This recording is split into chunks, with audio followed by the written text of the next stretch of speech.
Motorists and businesses are raising alarms over the July diesel price adjustment. While the price of both rates of petrol decreased, diesel prices went up, creating fears that this could be the beginning of the hiking cycle.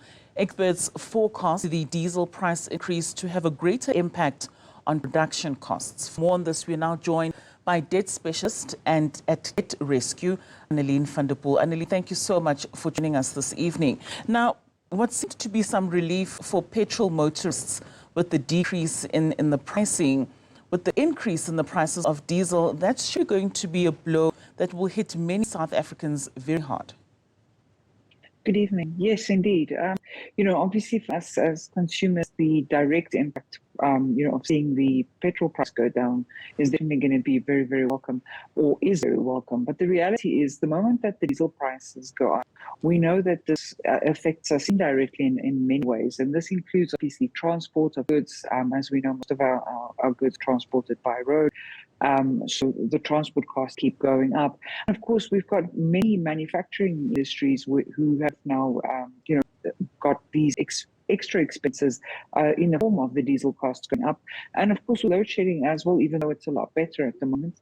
The reality is a lot of businesses have had to move over to, for example, diesel generators and the likes. So input costs are definitely going up, and indirectly, again, us as consumers are going to end up, feeling the impact they are. Most certainly. What would you say are the main factors that are contributing to the increase of these diesel prices?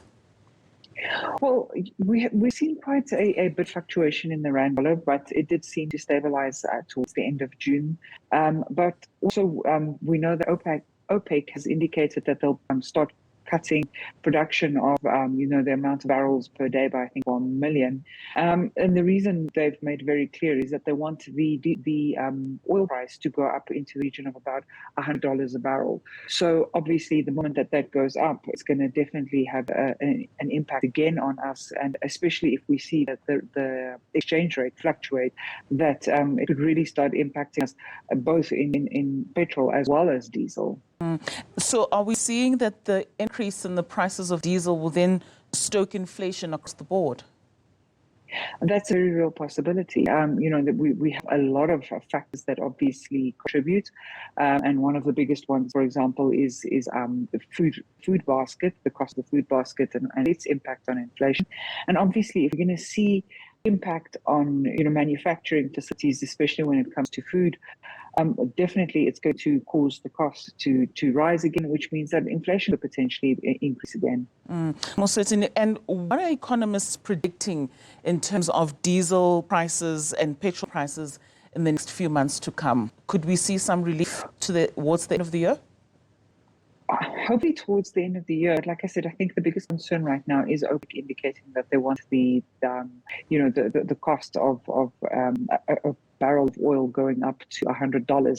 That does not bode very well, especially considering our exchange rate, which has, the rand has been quite unstable for the month of June. So if we don't see any stabilization there and the price of oil does go up, then most likely it's either going to stay flat or it might even increase. I mean, the CEO of Debt Rescue, Mr. Newzroom, raised his voice and rang some alarms with regards to the country being a ticking time bomb. And he was referring mainly here of a nation that's struggling to keep debt down, that's struggling to make ends meet.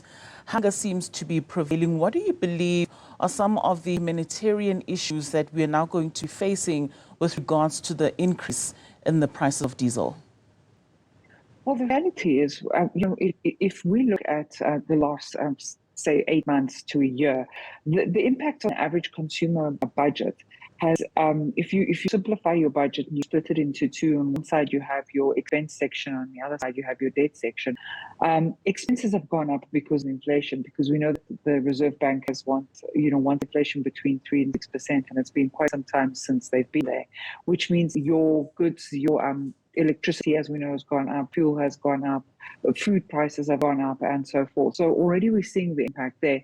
And if you have debts on the outside to curb the inflation, they increasing the interest rates, which means your cost of debt has gone up as well. So for many consumers, this has literally pushed them to the edge where they are turning towards debt in the form of maybe using store cards or credit cards or taking out payday loans, just literally put food on the table because they cannot keep up with debt payments as well as cost of living increases. And even if they didn't have debt before, that they might be turning or are turning towards debt specifically to quite literally keep the lights on, get themselves to work and feed their families.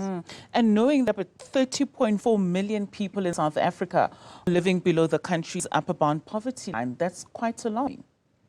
It is. It's incredibly concerning, especially if you look at a lot of the research that's being done out there in terms of what the impact is of the cost of food specifically. It's significant. It takes up a very large portion of the inflation, calculations in the CPI has been the impact of food and on what food has done to the inflation figures. So for people trying to literally feed their families, we've done some research. We've seen them turn to alternative forms of proteins, going for cheaper ingredients, trying to find ways to make a meal go further. And in many cases, unfortunately, having to turn to less wholesome and less nutritious foods. We know that there's situations where children, the only meal that they might get a day, the only proper meal they get a day, is through school feeding programs. So it's really, really very concerning. It certainly is. I mean, Annaline, you mentioned earlier on that with the cost of diesel going up, then the cost of moving goods around the country becomes more expensive. And manufacturing industries are also then pushing their prices up because they have to buy diesel because of the electricity shortages that we have in the country. Up to what point can these manufacturers and these businesses then push this cost onto the consumer? Well, the reality is, I think we don't know how long this piece of string is. We don't know how much further it can go. I mean, the only really, really positive thing we've seen recently has obviously been the previous CPI. We saw inflation did reduce quite significantly. We can only hope that, this could be a good sign and with a bit of luck, start, stabilizing and eventually moving back towards the Reserve Bank and the figures they have. But we've got to remember, a lot of it is for example, when we look at interest rates specifically, we've got obviously our domestic factors that play a role, as well as global factors. We know that, internationally, their inflation is still not stabilizing either. If we look at countries like the US and the UK, they're continuing to increase their interest rates. So that definitely does place pressure on us, because obviously we need investment in this country, so we've got to be competitive there as well. So for how long? It's very, very difficult to say. Everybody needs to make sure that they're in a position to still continue manufacturing and are still, able to keep their businesses open, to make sure that we, at the end of the day, do have food to put on our tables. Very difficult times indeed. Lastly, Annaline, how then would you give advice for consumers who are living on debt, who are living on credit, and are also defaulting in order to get themselves out of such a hole? Well, I think first and foremost, it's very, very important. The one thing most of us hate to do, and that's budget. Plan. You need to plan. You absolutely have to go back to the basics. Go look at where your money is going. See where you can possibly still make some lifestyle changes. Look at some of your expenses that you could possibly cut down. But the reality is, we know most consumers have already done that and have made all the changes they possibly can. Is to remember that the National Credit Act brought out debt counselling specifically to assist over-indebted consumers. It's a legal process. It's there to assist consumers to prevent legal action so that they do not end up with judgments, repossession of assets and the likes. And it helps them to repay and honour their debt, which we know is what most consumers want to do but just are unable to do so. They're honouring and repaying their debt at a lower instalment, albeit over a longer period of time, but that they can become debt-free and move away from the reliance of debt. Because a big concern, for example, is payday loans. Taking one loan to get you through to the next payday where you've now had to pay interest and so forth, is to rather look at a way of moving away from that debt in the form of debt counselling. Thank you so much for your time this evening. We sure are looking at very bleak times, but we are hoping that we will come out of this as a country. Thank you so much for joining us this evening. That was Annaline van der Poel, a debt specialist at Debt Rescue, speaking to us there about the impact and the increase of diesel prices.